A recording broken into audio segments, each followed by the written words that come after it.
This always amazes me when you look at the editorial decisions the news media make on their various platforms as to what is a priority and what's not. It is amazing to me. You can tell that they're driving an agenda or that they're in it for ratings. If they think something's hot, I see more and more sort of the National Enquirer type activity going on in so-called mainstream media, which was never mainstream. It was always left-wing. Early on, it was left of center. Now it's just crazy left-wing. Iran is a dire threat to humanity. I spent a little bit of time yesterday talking about the mindset of the Islamists, and in a future show we're going to spend a lot of time on it. But the mindset of the Islamists, the fundamentalists, the jihadis, call them whatever you want, goes back to the 7th century. It's primitive, it's barbaric. That's why you see with Hamas, the raping, the pillaging, the debauchery. This is the mindset. And when it's applied to a religious faith, and it's a fundamentalist ideology that is used in practicing that religious faith, you can see the danger. And then when you layer that on top of access to cutting-edge modern technology, nuclear technology, missile technology, and people never talk about this with Iran, chemical technology, biological technology, because Iran's working on that now. Humanity is threatened. And then on top of that, when that regime is supported by a communist regime in China, which is a whole other ideological issue, which we've delved into a little bit yesterday, and I will delve into much more in the days and weeks and months ahead. And a fascist, in the case of Putin, sort of a mix of communism, but not really, a flat-out fascist. That's also helping Iran. You can see how dangerous this is. And so when we have these isolationists, as we did in the 1930s, they're going to get us all killed. They're the ones who are going to create World War III. When you have entities like this who keep building weapons of mass destruction, keep using and stealing from us and others cutting-edge modern technology, you can see on the horizon we are people who have the ability to reason, right?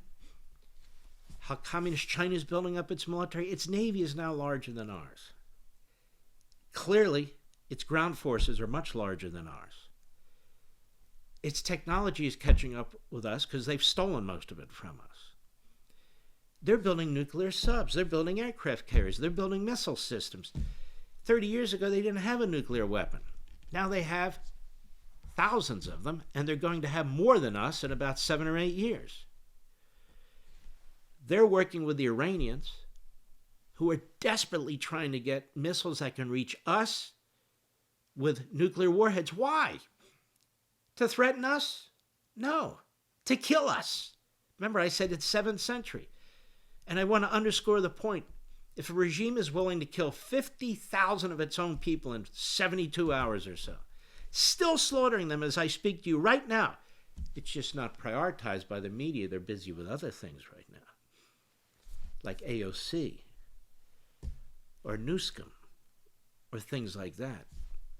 You better believe they'd be willing to shoot a nuclear warhead into our country, more than one, multiple nuclear warheads, because they believe Allah has directed them to do so.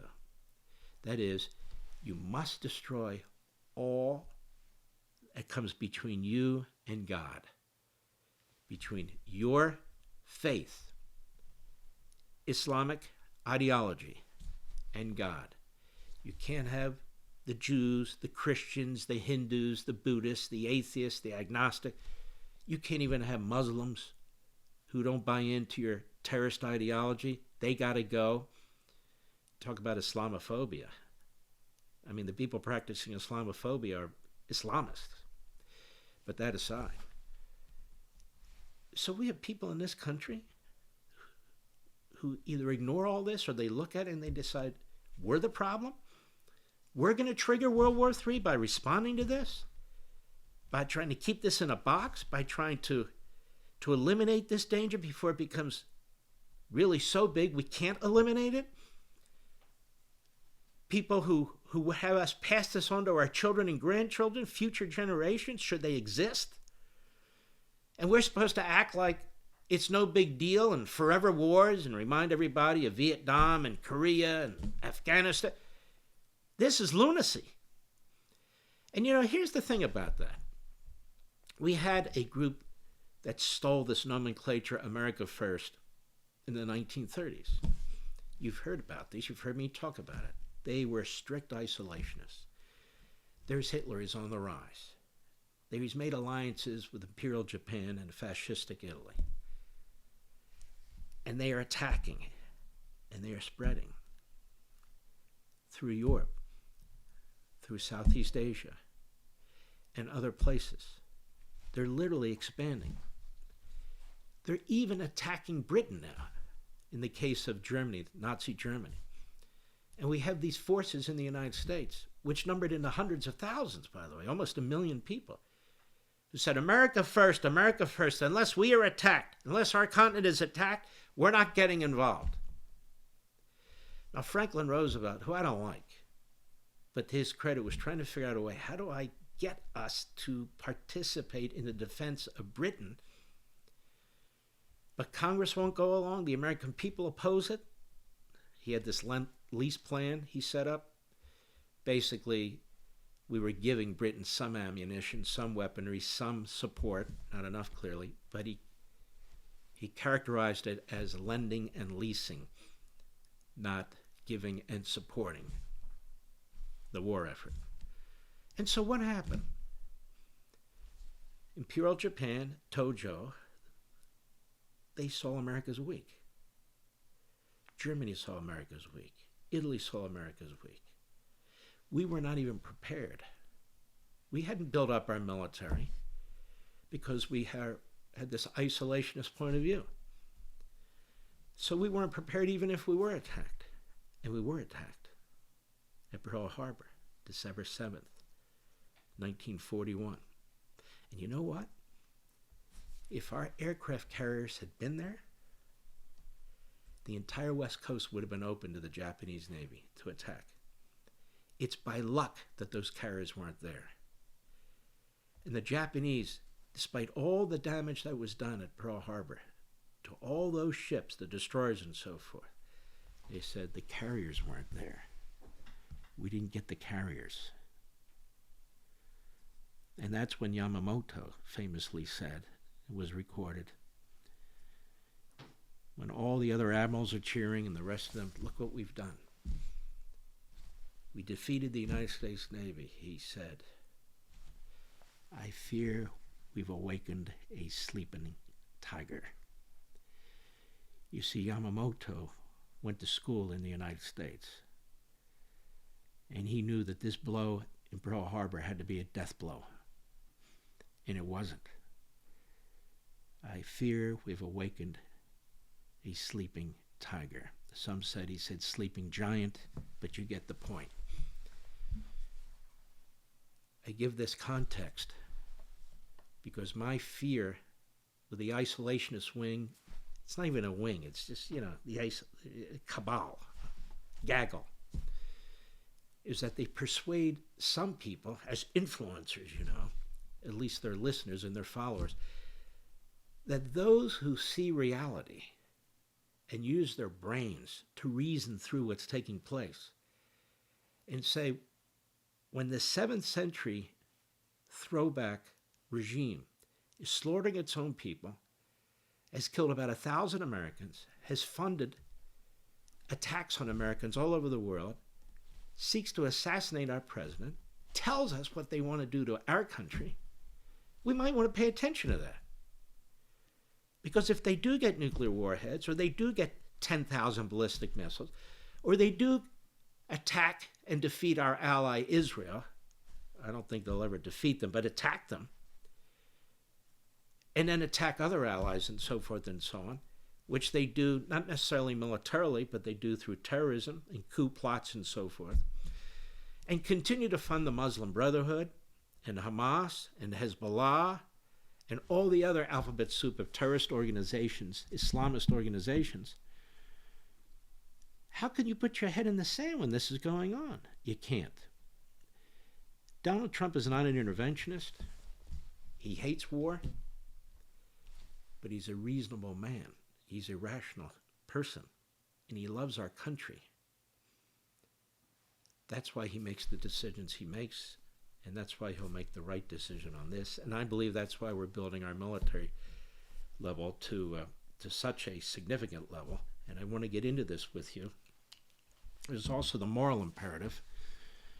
People seem to think, you don't go to war over a moral imperative. Oh, yes, you do. Sometimes it's so horrendous what's taking place that as a human being, you say, we have to help these people. There's something we need to do. All these issues combine to more than justify, to urge us to take action against the regime in Iran. It's weaker than it's ever been in 47 years. Weaker than it's ever been, thanks to the Israelis in the 12-day war, thanks to us helping the Israelis, thanks to us attacking their nuclear sites. But they're not going to stop. They've said they're not going to stop. And satellite pictures are showing us they're not going to stop. They're still at it. They're telling us what they're at. The problem the West has, and people in the United States, not you, but a lot of people, they don't understand the mindset of this enemy. Think about the Japanese kamikazes. It was almost a religious fervor mixed with nationalism. The emperor was treated like a god. The emperor. When the emperor spoke, everybody listened. When the emperor gave an order, everybody listened. But Tojo, really the commander effectively, as he became, of the Japanese military and Japanese forces, he was really pulling the strings for the most part. Think of that. The kamikazes who flew their planes into our ships and so forth and so on, closer to the end of the war. Think about the Battle of Okinawa, those of you who may be aware of it, where we took more casualties than any other battle. I mean, even more than the Battle of the Bulge. I mean, it was unbelievable. That's why Truman said, we can't send 1 million troops to Japan, the island of Japan, to fight, given the casualties we had in Okinawa, which is an island of Japan off of main Japan. And that's why those 2 atomic bombs were dropped. But think of the kamikazes and then think of the Islamists. But think of kamikazes with fingers on red buttons firing off nuclear missiles at the United States. It's not the same mentality, but in the end it's the same consequence, the same result. The regime in Japan had to be defeated. Not a conditional surrender. Truman said it must be destroyed. It must be destroyed. It's the same thing with Iran. And we cannot leave this to our children and grandchildren to do, because they won't be able to do it. If Iran had 50 nuclear missiles today, what would we be doing? We couldn't do much. And we have to make sure that it doesn't. And again, the moral imperative, they're slaughtering people left and right. These people are Westerners in many respects. They're Persian. They're our friends. They were our friends. And that regime is slaughtering them because those people want freedom. They want to protect their families. They want to put food on the table. We can't do that all over the world, of course, nor should we. I think the president would rather not go to war, but I think it's unavoidable that this enemy makes it clear every single day. And I want to say something to the Iranian people. The president said help is on the way. I believe help is on the way. And let me end the program by saying this. Get Khomeini. Get him, eliminate him. That's enough. He's a mass murderer. Get Khomeini. Now, if you like this little clip that you just saw, please head over to YouTube and subscribe, or Rumble and follow, and tell everybody you know.